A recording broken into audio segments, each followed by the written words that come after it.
आखिरकार शशि थरूर ने क्यों कहा कि मैं अभी भी अपने चेहरे से अंडे साफ कर रहा हूं। जहां एक तरफ ये सब कुछ हुआ है, वहीं दूसरी तरफ रूसी राष्ट्रपति पुतिन और ट्रंप के बीच में क्या बातचीत हुई, क्या फैसला हुआ, इन सब के बीच में पुतिन का एक वीडियो बहुत वायरल हो रहा है। क्या सचमुच में पुतिन ने डोनाल्ड ट्रंप को अपमानित करने की कोशिश करी? जियोपॉलिटिक्स में बहुत कुछ चल रहा है, हमेशा की तरह जानने को मिलेगा बहुत कुछ। आइए जानते हैं इन खबरों को विस्तार से। 18 मार्च 2025 को प्रकाशित एक आर्टिकल के अनुसार रूसी राष्ट्रपति व्लादिमीर पुतिन ने अमेरिकी राष्ट्रपति डोनाल्ड ट्रंप के साथ एक लंबी टेलीफोन वार्ता के बाद यूक्रेन के ऊर्जा और बुनियादी ढांचे पर हमले अस्थायी रूप से रोकने का फैसला किया है। ये घोषणा ट्रंप द्वारा प्रस्तावित 30 दिनों के सीमित युद्ध विराम के जवाब में आया है, जिसका उद्देश्य युद्ध को स्थायी रूप से समाप्त करने की दिशा में पहला कदम उठाना था। ट्रंप ने इस बातचीत को अपने social media platform truth social पर बहुत अच्छा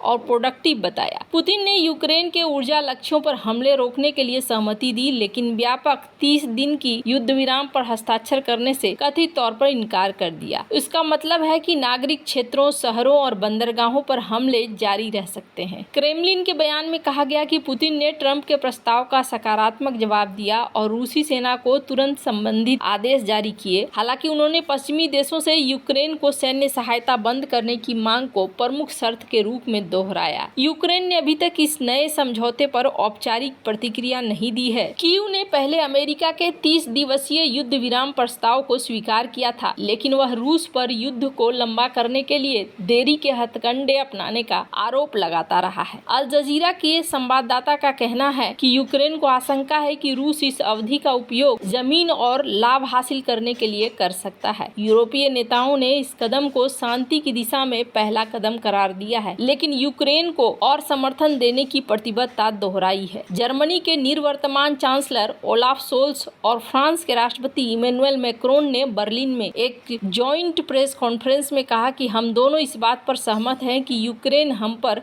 भरोसा कर सकता है, यूक्रेन यूरोप पर भरोसा कर सकता है। हम कीव को निराश नहीं करेंगे। यदि दोनों पक्ष ऊर्जा बुनियादी ढांचे पर हमले रोकते हैं तो यह 3 साल के युद्ध में पहली बार आपसी सहमति से हमलों का निलंबन होगा। इससे यूक्रेन को राहत मिल सकती है, जहां रूस के हमलों ने बिजली कटौती, हीटिंग, पानी वितरण और सार्वजनिक स्वास्थ्य को प्रभावित किया है। हालांकि कुछ अमेरिकी अधिकारी निजी तौर पर मानते हैं कि पुतिन शांति वार्ता में शामिल होने का दिखावा करते हुए युद्ध क्षेत्र पर अपनी स्थिति मजबूत करने की कोशिश कर रहे हैं। रूस यूक्रेन युद्ध में भारत की तटस्थता और संभावित शांति स्थापना की भूमिका भी इसमें शामिल रही है। जून 1950 में जिस तरीके से कोरियाई युद्ध में भारत ने साथ दिया, उसी तरीके से यहाँ पर भी भारत साथ आया है। पुतिन का ऊर्जा हमलों को रोकने का निर्णय एक सीमित लेकिन महत्वपूर्ण कदम है, जो युद्ध में तनाव कम करने की संभावना को दिखलाता है। हालांकि उनकी शर्तें जैसे पश्चिमी सैन्य सहायता की समाप्ति शांति वार्ता में बड़ी बाधा बनी हुई है। यूक्रेन और उसके सहयोगी इस बात से सावधान है कि रूस इस ठहराव का उपयोग अपनी स्थिति मजबूत करने के लिए कर सकता है। कोरियाई युद्ध के संदर्भ में बात करें तो भारत की सफल मध्यस्थता और शांति सेना की भूमिका से पता चलता है कि तटस्थ देश संघर्षों को सुलझाने में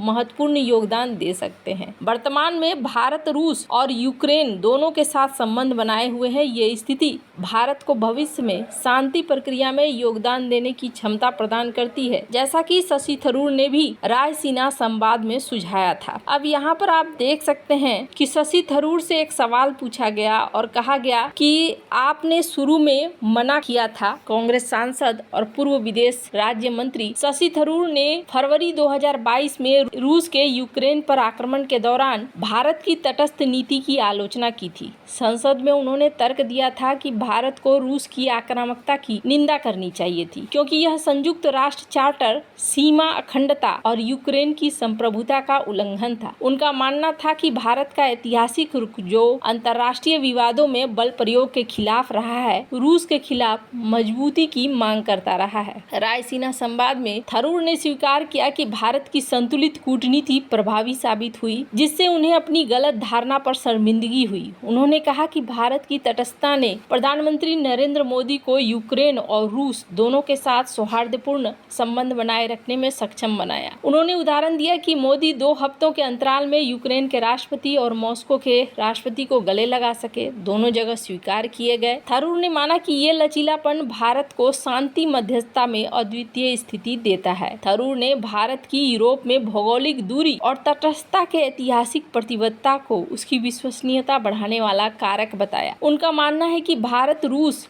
और यूक्रेन के बीच में स्थायी शांति स्थापित करने में महत्वपूर्ण भूमिका निभा सकता है, जो बहुत कम देशों के पास ये क्षमता है। थरूर ने अनुमान लगाया कि यदि रूस और यूक्रेन के बीच शांति समझौता होता है तो भारत शांति सेना भेजने पर विचार कर सकता है। उन्होंने रूस के नाटो शांति सैनिकों को अस्वीकार करने का जिक्र किया और कहा कि भारत का गैर संरक्षित दर्जा और 49 से अधिक शांति मिशनों का अनुभव उसे उपयुक्त बनाता है। उन्होंने 2003 में इराक में सैनिक भेजने से भारत के इनकार का उदाहरण दिया, जब संसद ने एक तरफा संघर्ष में शामिल होने का विरोध किया था। स्क्रीन पर इस वीडियो को आप देख सकते हैं। Policy has meant that India has actually a prime minister who can hug both the president of Ukraine and the president of Moscow 2 weeks apart and be accepted in both places, and therefore India is in a position where it can make a difference to a lasting peace if it was so required.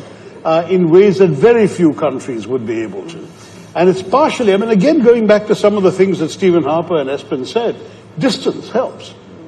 The fact that we're not in Europe and we're not directly, one way or the other, threatened or benefiting from any change in territorial borders, for example, that helps. The fact that the two parties seem to be ready to agree to peace. The fact that there would presumably be some very serious international backing for an international peacekeeping venture. I mean, all of those things have to be borne in mind before you answer the question that you just asked, Yella. As an Indian government, a person making such a decision, those considerations would really have to be uppermost before they say yes or no. But I can see it entirely possible that in these circumstances, India would say yes. Remember, India's got 250,000 peacekeepers in its history around the world. Yeah. It's participated in, God knows, 49 peacekeeping missions, I think, in its history. So this is a country with an extensive record of having gone out to places far removed from India's direct interests in order to serve the cause of peace. Yeah. So why not?